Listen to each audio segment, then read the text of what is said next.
Okay. So, kalau you all tengok, okay, sekarang ni, ni soalannya.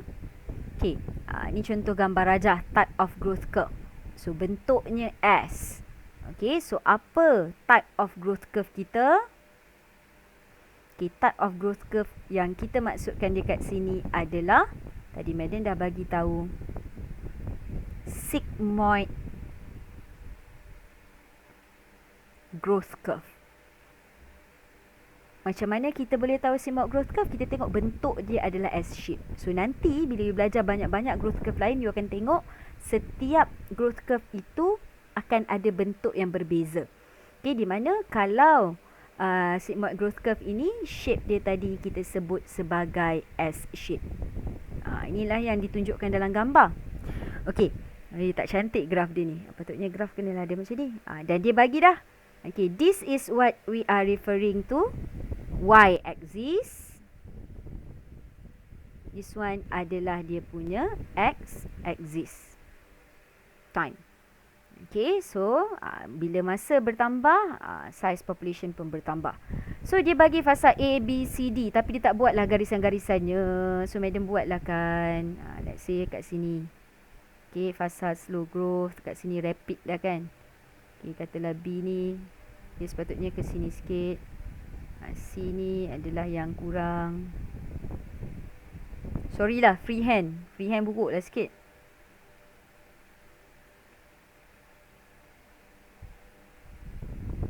Okay, dan fasa D. Flat. Okay, kalau kita boleh describe sikit, nampak tak? Ini kalau kecerunan dia macam ni. Ini cerun dia macam ni. Oh, sorry. Okay, kalau kita tengok slope dia ni sangat tinggi. Ini slow balik. Ini static. Right. So, apa dia tanya? Define growth. Ada berapa kata kunci tadi Madam sebut dalam nak define growth? Growth adalah on mic. Apa dia? Perkataan-perkataan penting. Okay. Permanent dan bukan reversible ya, irreversible. Okay, apa yang permanent dengan irreversible? Increase in size, okay, of organism. Ni general lah, tak kira lah length ke apa ke, kita kata size of organism. Tapi tak habis lagi, dia mesti over specific time. Very good. Okay, ini kata-kata kunci pentingnya. So, Madam kata tak payah hafal, tapi kena faham. So, make sure benda-benda ni dah lekat terus. Bab growth tak payah study dah untuk final. Dah lekat terus. Ini je lah kontennya. Okay, next. Growth phase B dan D. Soalnya nanti dia keluar. Kalau dalam objective question, mungkin dia keluar graf. Dia buat juga bahagian-bahagian dan dia mungkin suruh teka ataupun label setiap satu bahagian ni lah. Mungkin you kena tengok lah turutan dia tu yang mana betul. So, fasa A ini adalah lag phase. Ingat A dulu. Lag dulu. Baru log. Okay, C adalah menurun. Kalau accelerate, meningkat kan? Kalau kurangkan kelajuan, decelerate kan? Sebab tu nama fasa ni adalah decelerating phase. Tapi dalam nota you, dia ada tulis juga fasa linear. Okay.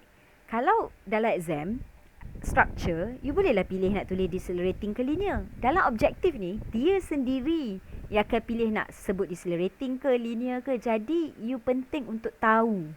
Masa baca tu, buka mata. Okay, dan you all pun nanti akan dapat jawab exam ni secara open book test. So, nasihat Madam, familiarize this note with yourself. Okay, pastikan you familiar dengan nota tu. Supaya you all bolehlah cari. Kalau lah kata tengah jawab tu, aku macam pernah terbaca benda ni. Tahu nak cari kat mana tapi tak ambil masa yang lama. Macam tu lah. Okay, nanti kita akan test dalam minggu ni. So, B dan D. D ni adalah yang terakhir sekali ni adalah stationary.